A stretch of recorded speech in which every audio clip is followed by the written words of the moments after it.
गांव और जंगल के बीच के गुप्त ठिकाने, पहाड़ी की आग गुफा के अंदर मोगली, लीना और घायल अकीला ने कुछ देर के लिए शांति पाली थी, लेकिन जंगल का क्रूर नियम अभी भी सक्रिय था। भेड़ियों का नया महत्वाकांक्षी मुखिया भैरव अपनी प्रतिशोध की आग में जल रहा था और अकीला की गंध का पीछा करते हुए गुफा के बाहर तक पहुंच चुका था।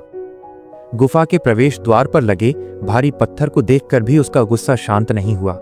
मशाल की धीमी रोशनी में मोगली गुफा की दीवारों पर बने प्राचीन प्रतीकों को पढ़ रहा था, जहां उसे पहली बार महसूस हुआ कि यह गुफा केवल एक ठिकाना नहीं, बल्कि जंगल के रक्षकों के प्रशिक्षण का एक पवित्र स्थान थी। ये प्रतीक जंगल और मानव ज्ञान के विलक्षण मेल को दर्शाते थे, जो मोगली के अंदर सोई हुई एक अनोखी शक्ति को जगाने का संकेत दे रहे थे। मोगली इन रहस्यों में खोया हुआ था, तभी गुफा का प्रवेश द्वार जोर से हिल उठा और धूल नीचे गिरने लगी। मोगली तुरंत समझ गया, खतरा आ चुका था। मोगली ने तुरंत लीना को अकीला के साथ पीछे हटने का आदेश दिया और अपनी लाठी कसकर पकड़ ली। भैरव पत्थर को थोड़ा हटाकर गुफा के अंधेरे मुंह में झांका और क्रोधित भेड़िया और साहसी मानव बाल का ये पहला तीव्र और डरावना आमना सामना हुआ। भैरव ने जैसे ही अंदर घुसने की कोशिश की, मोगली ने पूरी ताकत से उस पर वार किया। भैरव पीछे हटा, लेकिन उसके दो साथी भेड़ियों ने गुफा की दरारों से घुसने की कोशिश शुरू कर दी। मोगली जानता था कि वह इन तीन क्रूर शिकारियों के सामने अकेला नहीं टिक पाएगा, लेकिन संघर्ष के इस चरम क्षण में गुफा के प्राचीन प्रतीकों से निकली नीली ऊर्जा मोगली के शरीर में प्रवाहित होने लगी और उसके हाथों में एक असाधारण शक्ति आ गई।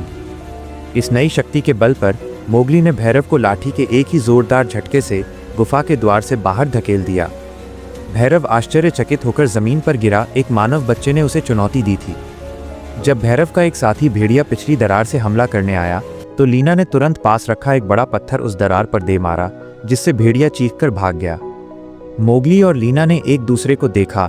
उनका विश्वास का बंधन ही उनकी सबसे बड़ी ताकत थी।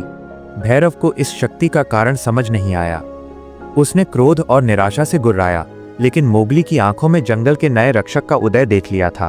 भैरव समझ गया कि वो इस अकेले बच्चे को साधारण तरीके से नहीं हरा सकता, इसलिए वो और उसके बाकी बचे साथी अपनी हार मानते हुए अंधेरे जंगल में भाग गए। गुफा में अस्थायी शांति छा गई।